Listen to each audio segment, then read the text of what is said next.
Welcome to Stoked with Megan McPhail, the podcast that helps you get super effing jazzed about your work, life, and bank account.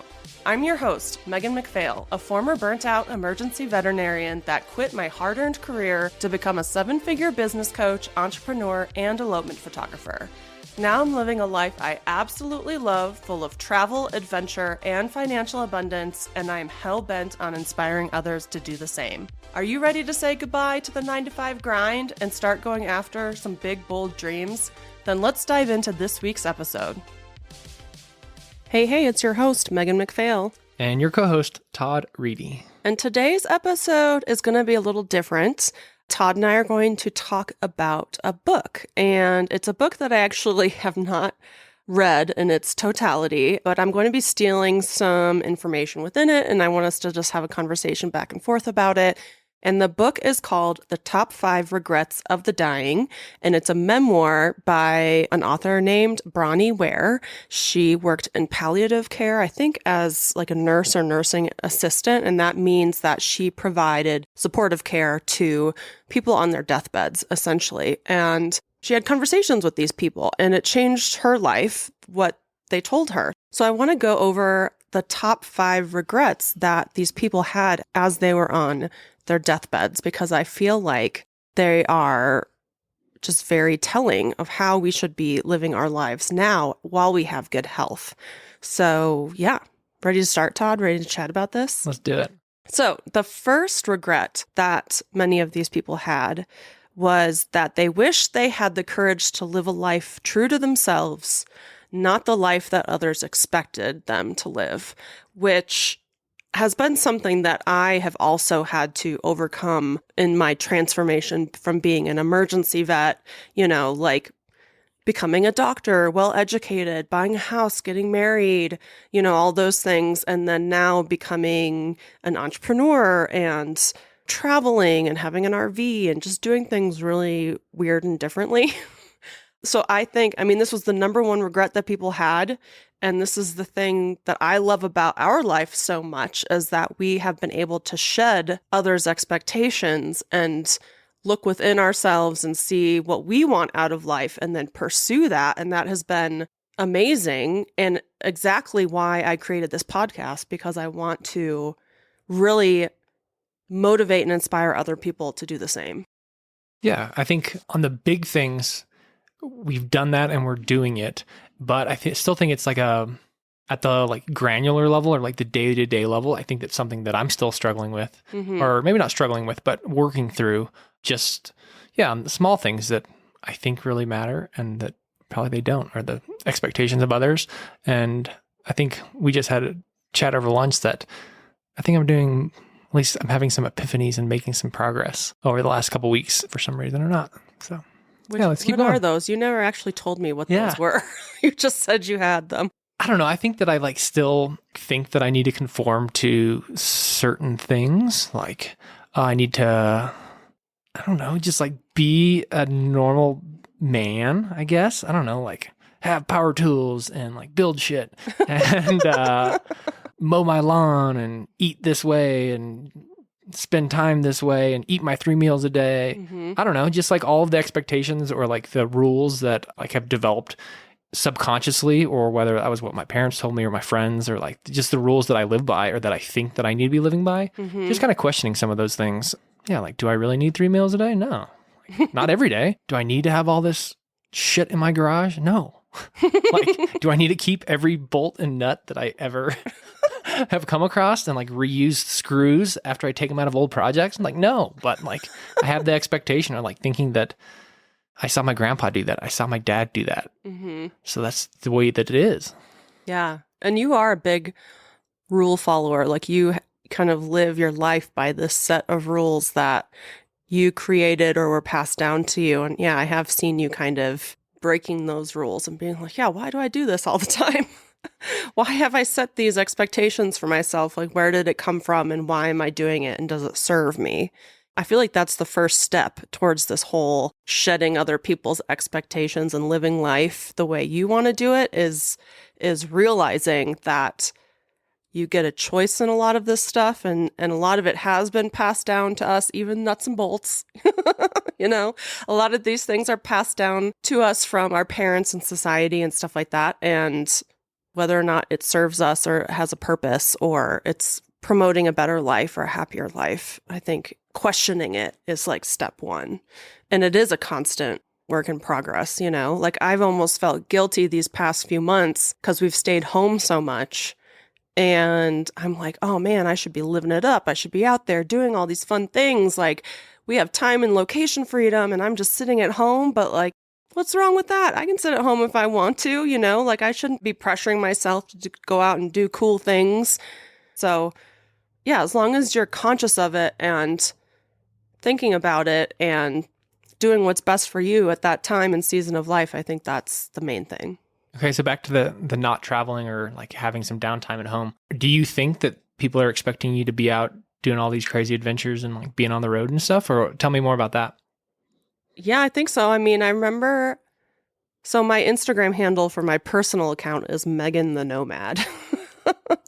And I lived on the road in 2019. In 2020, I traveled all over. In 2021 and 2022, we traveled over 50% of the year. I remember when I bought our house and a few people were like, oh, but you're Megan the Nomad. You can't have a house, And yeah, so I think that there is some kind of expectation that because I preach about travel and freedom of location and all that stuff, that I should be out there traveling. But I was also tired. Yeah. And we did travel and we spent time with family. Like it was good. And we enjoyed our house for once. But there was a little part of me that was like, I need to be making the most of it, Okay. So are those expectations, do you think, are from your followers or like the internet as a whole? Or is it like more important about the expectations of like the most important people in your life? Like, do you think your parents or like your closest friends or family or my family have expectations and we're trying to appease them more? Or is it just kind of this global, oh yeah, this is what the world thinks? Or is it more specific to the people that matter? I would say my parents were happy I was home more because we definitely hung out more. We went to the zoo, celebrated Iris's birthday, Mother's Day, all that kind of stuff. We went out and saw your parents in Michigan. You recently went out to see your brother and kids and his wife in Dallas. So, I mean, we're still traveling, but like, I think the expectations are my own expectations. Okay. Or like maybe my followers, but it's not like anyone was like, why are you home so much? Like they don't follow me that closely. Yeah. It was more just my own guilty feeling of, oh, I worked a few hours and then I watched Netflix, and I could have worked a few hours in some crazy cool place and posted about it and been like, oh my God, look at where I am, but I didn't do that. But yeah, I was tired and I wanted to just be home. That's why we bought a house. All right, tell me to more. Enjoy it. Yeah. All right, tell me more about the first part of that, which is I wish that I had the courage to live the life true to myself. So independent of the second half, like the more important front half of that statement. Yeah, well, if you know me, you know my favorite quote is, you can choose courage or you can choose comfort, but you cannot have both. It's by Bronnie Ware. And when I realized that courage meant being uncomfortable, then anytime I was at a crossroads in my life, I always chose the uncomfortable situation. So it was uncomfortable for me to downsize from a bigger apartment to a smaller apartment when I was growing my business. That was uncomfortable, but it worked. It was uncomfortable for me to sell a car and buy a $3,000 junker when I was building my business. But every time I was at a crossroads, I was like, I want to be courageous, so I'm going to get myself uncomfortable. And the vast majority of people never get outside of their comfort zone. And the cliche is true, like all the fun stuff happens outside of your comfort zone. But everyone rides the comfort track. And that is where you will also just be living the life that society expects you. Have your career, your car, your house, your family. You'll do everything that's expected of you. Nothing is outside of the norm, so nobody's giving you a hard time about it. In fact, everybody's probably like, when are you having kids? When are you getting married? When are you buying a house? When are you buying a car? I mean, I remember when I was a vet getting those questions all the time. And so there is a pressure for you to just follow that and not be courageous and go outside the norm. So, yeah, I mean, people are looking back in their final days on their life and they didn't live it for themselves. They didn't have courage. They were comfortable, but I don't think anybody is on their deathbed being like, I'm so glad I had my comfortable life. You know? Yeah. Like comfortable equals boring AF. And comfortable means you gave up on all of your dreams and all the things that made you uniquely you in this crazy world.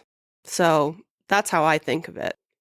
Man, we could have like a whole podcast on just number one. I know. I was just thinking that too. We got 5 more to go. Yeah, or 4 more to go. I was just thinking the same thing. Yeah. So, I mean, it took courage for you to quit your cushy job. Yeah. And that was, again, kind of going against the expectations of society and others of, I went to school all these years, blah, blah, blah. We've gone over the story lots of times, but mixing it up and like, I'm finding that I'm, more at peace with myself and what I'm doing than I ever have before. So I think that's progress. Yeah. And I mean, this might be like a tangent or the fact that we could do a whole podcast on this one thing, but I feel like when you quit a career or something like that, or a job or whatever, you think you're closing the door on something when really you're opening the door to so much other stuff because you are able to, now that you quit your job, you've pursued videography, you help me with so much stuff in my coaching business. You are potentially going to be helping other people organize and streamline their coaching businesses or audit their businesses.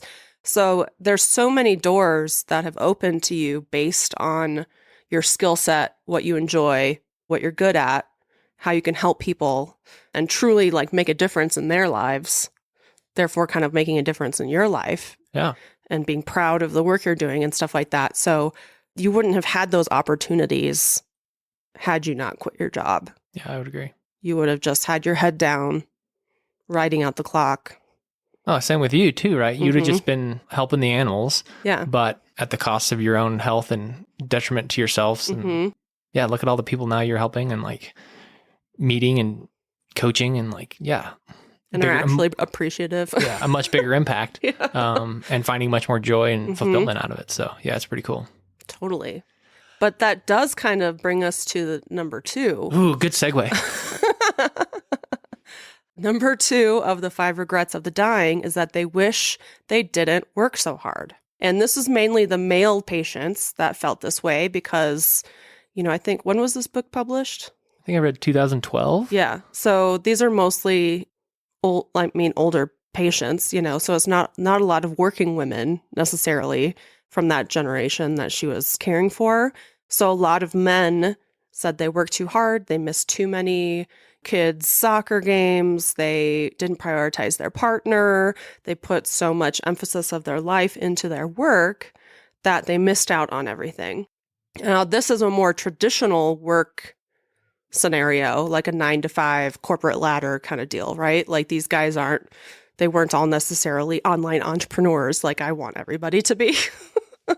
But they prioritized work. And if you have listened to the last few episodes of the podcast, it was all about not prioritizing work over your personal life and health and physical well-being.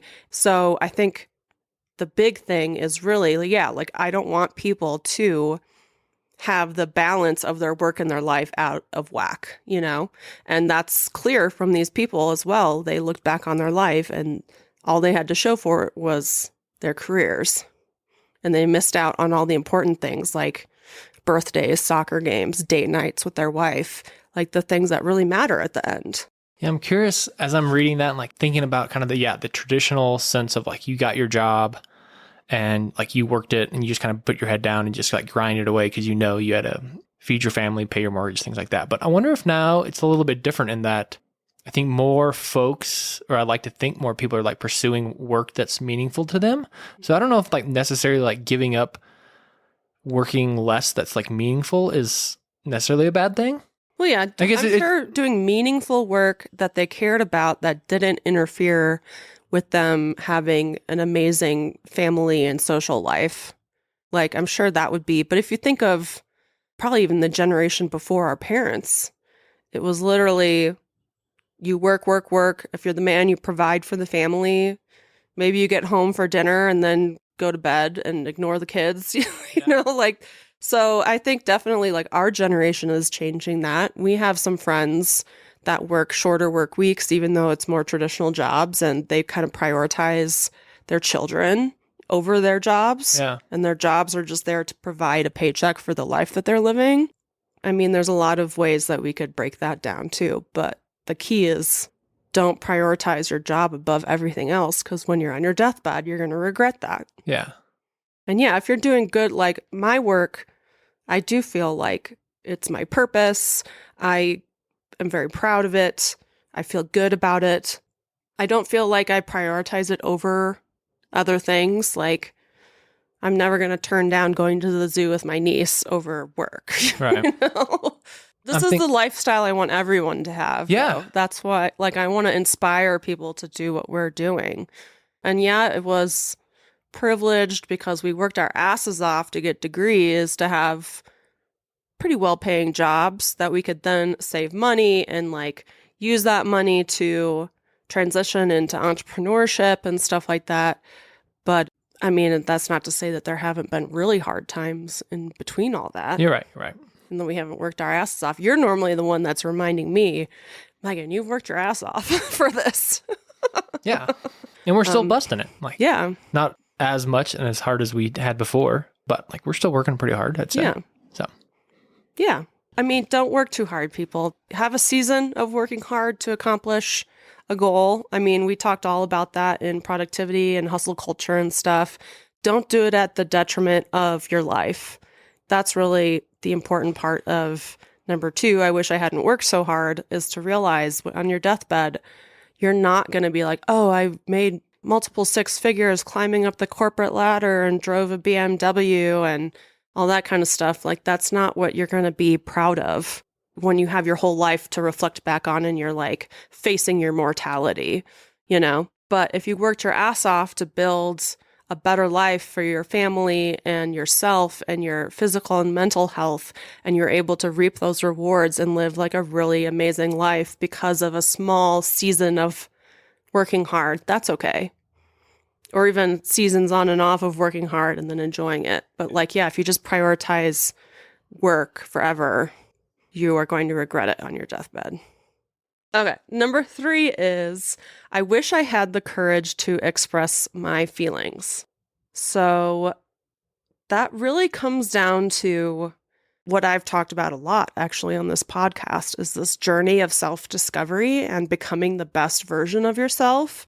Looking into this more, it's like, okay, what do you mean by expressing your feelings? Like, you're happy, you're sad, all that kind of stuff. But really it was people who they settled for a mediocre existence because they weren't okay with being themselves. They kind of suppressed who they were truly.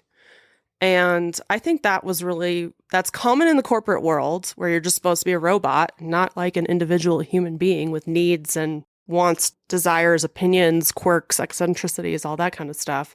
But also I think in generations past, this idea of being authentic and genuine and having a true personality was not really a thing. And even me, like, I started Hazel and Lace, my elopement photography business, in 2016. I quit emergency medicine in 2018. And then after that, I had to figure out who the heck I was. And I still am figuring that out as a 39-year-old today. But yeah, to learn who you really truly are as a person in this world, it's hard. yeah. And it's like hard work and like not something you just like go and like, oh, I'm going to read this book and I'm going to know who I am. Yeah. I'm going to listen to this podcast and know who I am. Like, it takes like a conscious effort to like figure that out. And like, you're not going to sit down and like figure it out in like one stint of hard thinking or like journaling. It's like an evolutionary process, I feel like. Oh, totally. And it's evolutionary as you learn, but also like you're continually changing too, right? So like that struggle or that journey's never over to like figure out who you are, what your feelings are, how you're expressing it. Yeah, and I've said this before too, but I truly believe that like our purpose is to become the best versions of ourselves. And that's what I feel like this one is all about, this regret. Their wish that they had the courage to express their feelings is like also the fact that they never were able to become the person that they could have become, or they weren't able to become the best version of themselves because there's always something else in the way or something else they prioritized, or they were a people pleaser and were prioritizing other people's feelings instead of doing the things that they felt called to do or could have helped them kind of become the person that they wanted to become. Looking at these regrets, I think that, we're really meant to be here to become ourselves, live our best lives, not work so hard, prioritize ourselves, our feelings, our wants and desires, our families, our friends. So the fourth regret of the dying was that they wished they had stayed in touch with their friends, which I find really interesting because especially being in our 30s, when a lot of kids or a lot of people are having kids and they have young kids, it's very easy to lose your friends and have a very hard time making new ones. Yeah, I think that, well, yes, probably more for us because we don't have kids. So I feel like that's like a communal thing that as people grow up, they get married kind of on the same time frame. They have kids on the same time frame. And so either you make new adult friends that your children are friends with, but like we're in this kind of weird spot where we don't have many friends that don't have kids, right? And we do have friends that do have kids, and it's like there's a little bit of a disconnect on priorities and just timing, and yeah, it's just a different lifestyle. Yeah, but making friends as adults is hard. Yeah, it's very hard. And I just see with myself, I've definitely lost contact with people. I have lots and lots of acquaintances, tons of photographers that I can meet up with for a beer if we're in the same place at the same time. But it's hard to keep track of friends. It's hard to prioritize friendships. And everyone's lives are just all over the place. But yeah, it just goes to show that when you're, again, on your deathbed, you're going to wish that you had prioritized that more. And I think everybody feels that way. Like everybody is like, oh man, I wish I hung out with my friends more. And like none of us really prioritize it. So I feel like that's something we could all actively work on. And even my dad experienced this recently when one of his friends from when he was like 20 something that he met in New Mexico, but he was an Australian guy. They just hung out for the first time as like 67-year-olds, or the Australian guy's like in his 70s or something. They hadn't seen each other in like 50 years. And as, you're faced with your mortality, like I think his friend had some kind of health scare or something. Yeah, that was what precipitated him reaching out to your dad. Yeah, he had a health scare and decided 50 years later that he wanted to hang out with my dad and like traveled to New Mexico from Australia. And they hung out and they skied and stuff, didn't they? Yeah. I was working at the time, so I couldn't hang out, but you met him. Mm-hmm. And like I grew up hearing stories about this guy. Yeah, I'd heard stories too about like, this young 20-year-old like party guy from Australia. And then like that's what I envisioned when I met him. And like, no, he's like 70, 50 years later. And so he didn't necessarily fit the mold that I like had painted in my picture just because those stories were so old. But yeah, they had a great time. I just love that. And I would love to be an old lady meeting up with some of my old friends. Because there are people out there that you can hang out with and it'll be like time wasn't an issue. Like me and my bestie, Anna. I mean, we could go years without talking to each other. I mean, not that I want to now, but I think we have in the past. And then as soon as we reconnect, it's just like old times. So I think prioritizing friends is something that we could all work on, unless you're one of those lucky extroverts that has like that great friend group that you always keep in touch with. But I think most of us, especially after COVID and stuff, have kind of struggled with the friend group thing. And it's so weird because like we have all of these tools, like technology allows us to do that like literally within seconds to anyone in the world. And we still choose not to, or like put it off or don't prioritize it. Yeah. I mean, I'll like people's Instagram posts and stuff like that, but like calling them on the phone or something, like, oh God, I can't do that, which is so silly. Yeah. So that was a big regret, is people wanting to stay in touch with their friends. And as they're faced with their mortality, they were trying to reach back out to them, to talk to them, and a lot of times couldn't find them. And that's really sad. And so the fifth regret is that they wish they had let themselves be happier in life. And this is a really important concept, that happiness is a choice. It's not a destination. It's not something you achieve someday. You get to wake up every morning and choose to be happy. And I think that it's a practice. And I help my coaching students practice this. I feel like I've even talked to you about it. If you're in like a bad mood, you can change it around. Like you don't have to settle for that. Or if you're miserable, you don't have to settle for that. Especially with like social media these days, it's really easy to get wrapped up in everyone else's highlight reel and compare yourself and be sad and depressed. And this is not talking about people with like diagnosed mental health issues that makes it impossible for them to be happy. Like this is just for the people who are grumpy, cranky people. Happiness is a choice. And I do think that that is something people should learn earlier in life, and that they aren't just stuck with these negative thought patterns, you know? Yeah. What do you have to say about that? You're grumpy sometimes. Yeah. I think I'm less lately. I did have I had like a, I don't know, like a bad month. Mm-hmm. I don't know, whenever that was. And yeah, we kind of chatted about it. And then like, yeah, it is kind of a choice of like, I'd wake up and be all grumpy because the dogs woke me up. And then I'd have to take them out for a walk. But like, that's literally the life that we've chosen. Yeah. And you even and they said love like, that walk. oh yeah. And it's so fun. And like, now I'm like, with just a kind of a change in my mindset, like it's amazing. I get to go out, take a leisurely walk in the sun with the dogs. They're like romping around, having the time of their lives, literally like the best part of their day. Mm-hmm. And I'm not like rushing off to work. And I think you even mentioned that like people would love to have a morning like that and get to have that every day. Yeah. So why am I so freaking grumpy to wake up and take, So yeah, it is just kind of that little bit of like the switch in your head, like, oh yeah, this is pretty good. Life is great. Yeah, we get to let, that word is what I think really kind of got me thinking, was like, you get to let yourself be happy. Yeah, you don't have to punish yourself. You know, you don't have to shame or guilt yourself. I feel like a lot of people do punish themselves for like bad choices or whatever. Like I see that a lot in my coaching students. But I remember learning this lesson in college, actually, when I was working at a bookstore.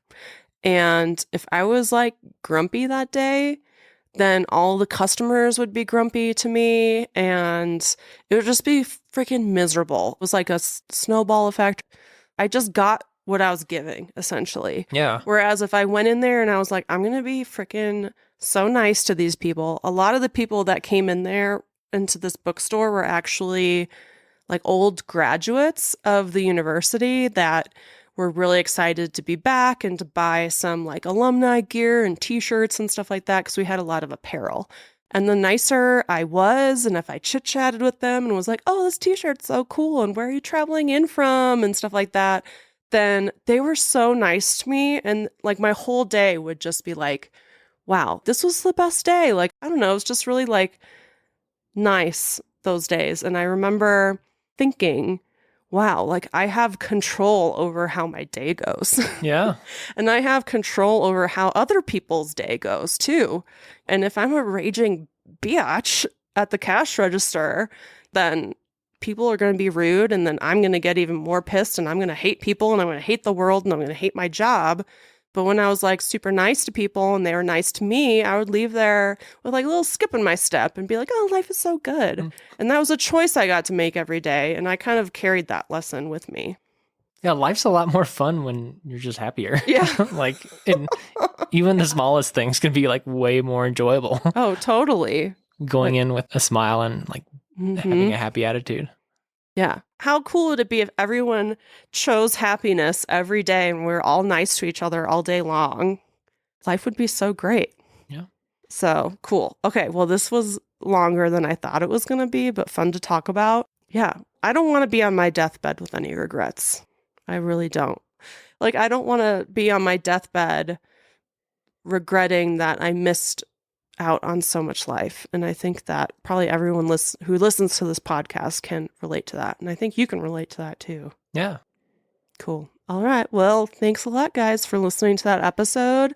The next week's episode is going to be all about how to pursue your purpose and like what your purpose is and how to find it if you haven't already found it. I think that's going to be a really good one for everybody who's been listening along and maybe working a 9 to 5 and thinking like, how do I get out of this and what do I do next? So definitely listen to next week's episode if you've been struggling with finding your purpose in life.